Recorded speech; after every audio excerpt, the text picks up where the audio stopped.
اتنی پستی کہ غلطی سے نکلا وہ بول اور اس پہ کفر اور FIR. کہاں چلی گئی انسانیت؟ وہ دین چھوڑو، انسانیت ہی کوئی نہیں. کیا کیا تھا میرے نبی نے؟ 18 برس قتل کے منصوبے بنانے والے مکہ والے انتظار کر رہے ہیں کہ اے ہنے قتل ہوئے، اے ہنے قتل ہوئے، اے ہنے تلوار آئی، اے ہنے تلوار آئی. میرے نبی نے فرمایا جاؤ معاف کر دیا. تم تو اس کے امت تھی، کیا کر رہے ہو؟ کدھر جا رہے ہو؟ یہ امت کیا منہ دکھائے گی اللہ اس کا رسول کو کہ جس نے منافقوں کو سینے سے لگایا، عبداللہ بن ابی جیسوں کے جنازے پڑھ دیے. کہاں چلے گئے؟ کہاں ڈوب گئے؟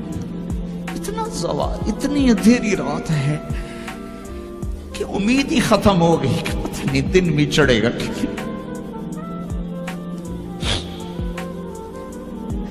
دین کے نام لینے والے جب دین کو ذبح کرنے پہ آ جائیں، ممبر پہ بیٹھنے والے جب نفرتوں کی آگ بھڑکانے لگے، کس سے غلطی نہیں ہوتی؟ ایک پاک انبیاء کی ذات ہے جن کی زبان پہ اللہ بولتا. باقی طارق جمیل روزانہ مجھے 40 سال ہو گئے بیان کرتے ہوئے، میں خطا نہیں کروں گا تو اور کیا کروں گا؟ مجھ سے پوچھو تو صحیح، میں غلطی سے کہہ گئے، جان بوجھ کے کہہ گئے، ہو سکتا ہے میں نے غلطی سے کہہ دیا. اللہ نے توبہ رکھی ہے، کفر کی توبہ. یہ میں درد سے بول رہا ہوں، زوال ہے، زوال خوفناک زوال ہے. جب ممبر پہ بیٹھنے والے دین سے اتنے دور چلے گئے، عوام کا کیا؟ طلحہ نے نبوت کا دعویٰ کیا اور لڑائی کی صحابہ سے. عکاشہ بن محسن جیسے بدری صحابی کو شہید کیا، اتنے بڑے مقام کے صحابی کو شہید کیا. اور حضرت عمر کے زمانے میں توبہ کرنے آیا، آپ نے گلے لگا لیا. توبہ تو سب کفر کے نبوت کے دعوے. میرا اللہ کہتا میں تو ہر بیان میں کہہ رہا ہوں کہ دھرتی گناہوں سے بھر کے ایک دفعہ کہو یا اللہ میری توبہ، تو اللہ کہتا جاؤ سب معاف کیا. یہ میں زوال بتاؤ. آج امت کتنی پستی میں چلی گئی ہے، کس قدر فرقہ واریت نے ایک اجتہا کی شکل اختیار کر لی ہے. ایک دوسرے کو سلام کرنے سے کہ کافر کافر کافر، کتے خنزیر. میرا نبی ایسے بولتا تھا. میں انسان ہوں، بول رہا ہوں، بولتے بولتے کوئی غلط جملہ بول سکتا.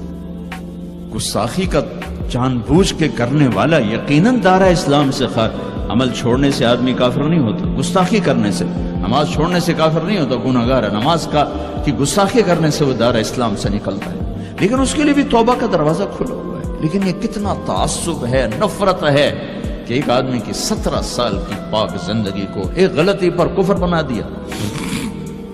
یہ گراوٹ ہے، زوال ہے. ہمیں بندر خنزیر بنانے کے لیے فرقہ واریت ہی کافی تھی. اس کملی والے کو دعائیں دو جس نے حسن حسین کو ذبح بنے دیا. تمہارے لیے ہاتھ اٹھو، میری امت کے ساتھ کیا کرے گا؟ پوچھ کے ہو. وہاں سے جواب آتا ہے ساتھ دوں گا، یعنی یہ نہیں کروں گا جو پشتوں کونو خردتن خاسئین، ہو جاؤ بندر خنزیر. یہ نہیں کروں گا. ہو جاتا یہ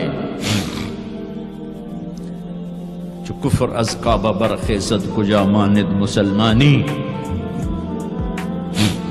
بھائیو، میرے نبی نے بڑے دکھ دیکھے ہیں اس امت کے لیے. اسے مت توڑو، مسلمان بن کے رہو، فرقوں میں مت بٹو. اس امت میں صحابہ کے دور سے اختلاف ہے.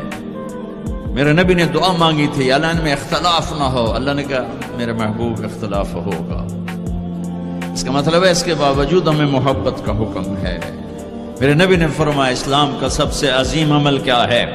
صحابہ نے کہا نماز. آپ نے کہا نہیں. انہوں نے کہا جی جہاد. آپ نے کہا نہیں. روزہ نہیں. حج نہیں. صدقہ نہیں. اچھا تو کیا ہے؟ آپ نے کہا محبت. اسلام کا سب سے عظیم عمل محبت.